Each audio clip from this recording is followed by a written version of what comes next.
¿Qué tal mi gente? Feliz domingo, domingo de perspectiva, de analizar, nos volvemos aquí a Aristóteles, pensando, ¿no? Alternativas, cosas positivas, también negativas, ¿no? De todo lo que nos puede ofrecer los mercados. Te había dicho el día de ayer que íbamos a analizar hoy al SP500 en detenimiento, pero más que el SP500 me puse a parafrasear, ¿no? A mirar un poco y también a especular más o menos con relación a las políticas monetarias que se pueden venir dentro de poco, con relación al, digamos, al cede de presión alcista que han estado teniendo un poco los mercados.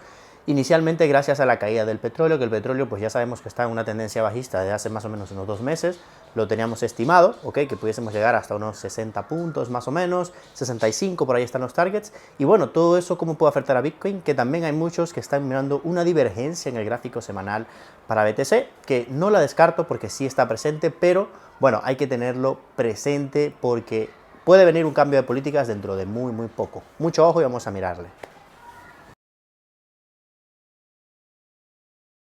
Vamos a intentar ver, ¿no? Hoy domingo con Bitcoin, pero también a mediano plazo te voy a dar alguna perspectiva revisando el SP500, pero más importante la gráfica semanal de BTC, pero vayamos con la continuación del día de ayer, es decir, vamos con la gráfica de 4 horas. Aquí en la gráfica de 4 horas recuerda que tenemos pintado justamente las zonas superiores de liquidez, donde en caso de que el precio siga subiendo podemos encontrar algo de reacción, y también las zonas inferiores de liquidez, donde si el mercado retrocede pudiésemos buscar algunas posiciones al alza.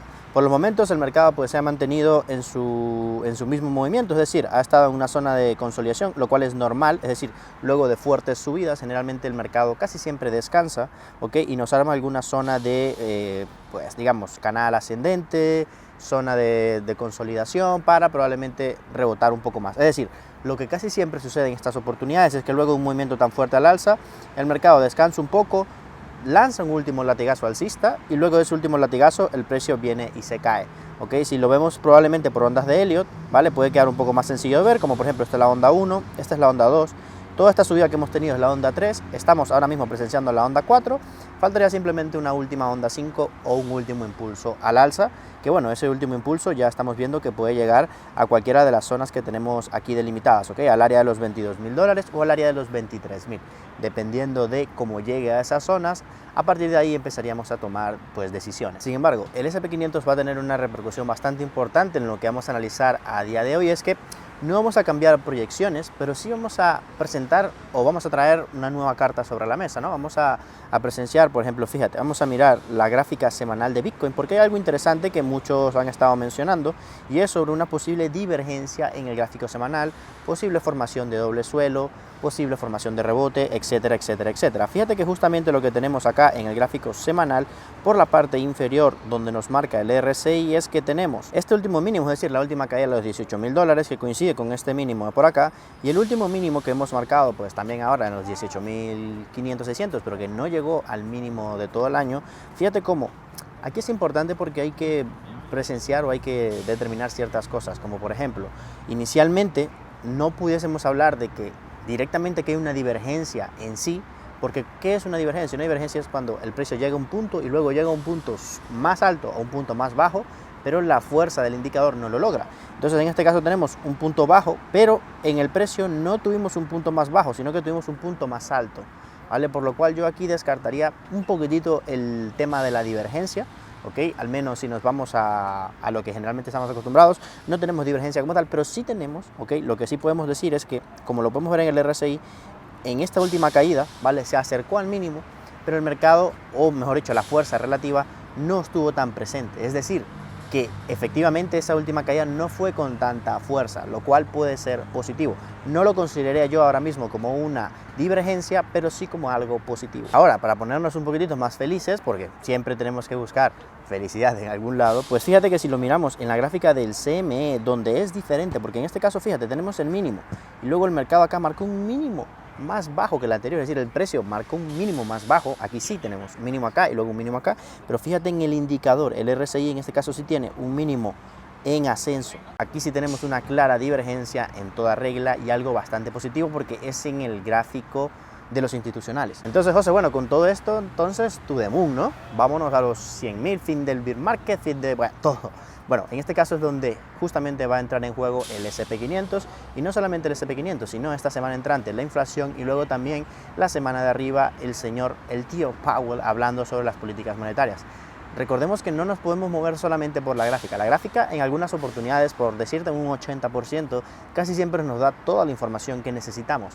Pero en este caso yo creo que no nos podemos ceñir solamente a eso, porque tenemos cosas mucho más grandes, macro, fundamentales, que pueden tumbar cualquier análisis técnico. Y ojo, que yo nunca soy de decirte esto, pero esto sucede pues una vez cada 8 años, una vez cada 10 años, cuando hay recesiones económicas, reseteos de ciclos económicos, cuando hay guerras, cuando hay pandemias mundiales, cuando suceden todo este tipo de cosas, las políticas monetarias, que generalmente no meten tanta mano en los mercados, empiezan a tener su peso más grande. Así que lo que tenemos que continuar de idea es, recuerda, lo habíamos hablado en uno de los videos anteriores, el mercado continúa cayendo, retrocede,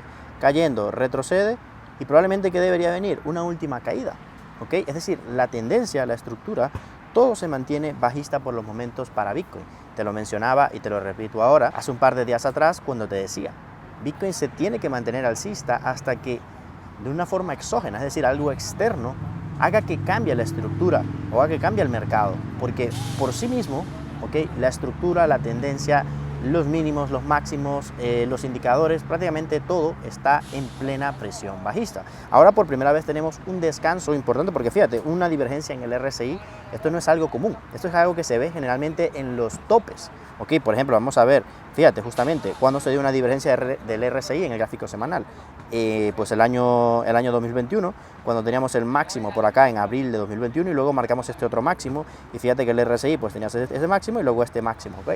Obviamente tiene mucho más espacio, un par de meses, ¿ok? Para decir que esta divergencia tenía mucha más fuerza que esta que apenas se está formando, pero o sea, a lo que vamos, esto tampoco es una señal que se da pocas veces, pero bueno, a lo que vamos, repito, necesitamos algo externo que nos haga creer que esto va a cambiar y no solamente guiarnos por la gráfica. Así que para eso nos vamos a venir a la gráfica acá del S&P 500, donde también la vamos a mantener bastante sencilla. Gráfico semanal, tenemos un canal descendente, como lo puedes ver, este canal amarillo, y este canal, mientras no lo rompamos al alza, vamos a seguir justamente dentro de un canal descendente, es decir, un canal de caída. Así que las cosas hay que mantenerlas bastante sencillas. No te olvides que este es un canal en gráfico semanal.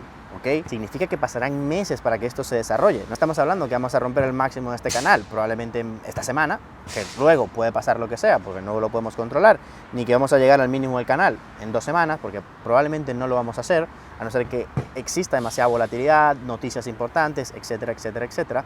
Pero importante mantenerlo en mente, que mientras no superemos los 4.200, 4.300 puntos, prácticamente no ha pasado nada y el mercado tradicional se mantiene aún en un movimiento bajista. Sin embargo, aquí vendrá mi opinión personal y con esto quiero ir cerrando el video. Es domingo, no te voy a robar más tiempo. Y es que básicamente la Reserva Federal, poco a poco, es decir, cada día que pasa es un día menos que nos queda para que empiecen a cambiar las políticas. ¿Qué significa esto? Significa que, fíjate, la presión del petróleo. El petróleo está en una tendencia bajista desde hace 2 meses aproximadamente. Es decir, ha caído de los $120 y va por los 85 con proyección a los 60. Es decir, regresando a los niveles normales, a los niveles preguerra, por así llamarle, ¿ok? Aquí en Europa obviamente sí tenemos un gran problema con el gas, gracias a los rusos, y bueno, la luz está llegando pues una locura. He pagado facturas de hasta casi 400 euros de luz, una total barbaridad. Por eso me tienes aquí utilizando la madre naturaleza, ¿no? Porque como prenda todas las luces otra vez me matan. No, es broma, pero sí, de verdad que la luz está terriblemente cara. Pero bueno, a lo que vamos, dejando a un lado el gas, la situación macro se ha estado controlando un poco y no por arte de magia, sino porque las políticas monetarias que están aplicando, te lo mencionaba pues hace 2 o 3 meses atrás, que eventualmente iban a tener su efecto. Porque esto no es como en Venezuela que hacemos una devaluación o hacemos no sé qué y luego pasa un año y la cosa está peor. No, aquí estamos hablando de grandes economías que aplican políticas que tienen sentido y que son políticas para atacar problemas puntuales que se pueden atacar, ¿ok? Y que eventualmente van a surtir efecto. Entonces, lo explicaba en su momento, lo vuelvo a explicar ahora. Un problema, ¿ok?, que estaba causado por principalmente una crisis energética o un aumento de los precios del petróleo como principal fuente de energía, pues si le aplicas una política monetaria restrictiva para atacar los precios, pues perfecto, eso le va a hacer alguna presión a esa política, a este aumento de precios que viene por parte del petróleo, ¿no? Para ponerlo en partes sencillas. Entonces, ¿qué pasa? Esa misma presión, imagínate, viene una pared que se viene cayendo de 100 kilos, ¿ok? Que le va a caer a una pared de 100 kilos, entonces obviamente se contrarrestan, pero si esta misma pared de 100 kilos se mantiene, que es la que le va a caer encima, pero esto ya no pesa 100 kilos, sino que pesa 80, porque el petróleo estaba en 120 y ahora está en 80, pues obviamente esta pared le va a hacer más efecto a este lado, ¿ves? Y pues si el petróleo sigue cayendo, pues lo mismo, si el petróleo cae a 50 y esta pared, estas políticas monetarias siguen siendo de 100 kilos, pues obviamente mientras más grande sea esta política monetaria, más aplastada va a estar este lado. Entonces es justamente lo que está pasando. La economía finalmente está cediendo un poco, vamos a ver cómo salen estos datos de inflación de la semana entrante, pero si son positivos, yo creo que pudiésemos estar, y aquí ya me mojo un poco, ante una de las últimas subidas fuertes de 75 puntos que podemos ver de la Reserva Federal. Porque ¿qué pasa? Si ellos siguen aplicando la pared de 100 kilos cayéndole encima a una economía que ya está cediendo un poco, ¿ok? En relación a los precios, ya lo vimos en la publicación anterior, ya veremos en esta publicación, pero si en esta publicación también vuelven a ceder, eventualmente van a tener que bajar un poco la política restrictiva porque si no van a causar el efecto contrario y van probablemente a generar una deflación, ¿okay? Que tampoco es lo que se está buscando y que hay que buscar un cierto equilibrio. Así que bueno, esas son las cosas que hay que mantener presentes. Darte un veredicto final, yo te diría que para mí 2022 y 2023 serán años aún de lateralización, caídas. Creo que no hay que estar buscando vender Bitcoin para comprar más barato, ¿okay? Sino que si no has comprado, me he puesto muy pesado estas últimas semanas con esto, pero es que esta área de los 22, 21, 20, 19, 18 son zonas en las que, te lo acabo de decir, no creo que debas estar pensando en vender más, sino probablemente en empezar a comprar si no has comprado.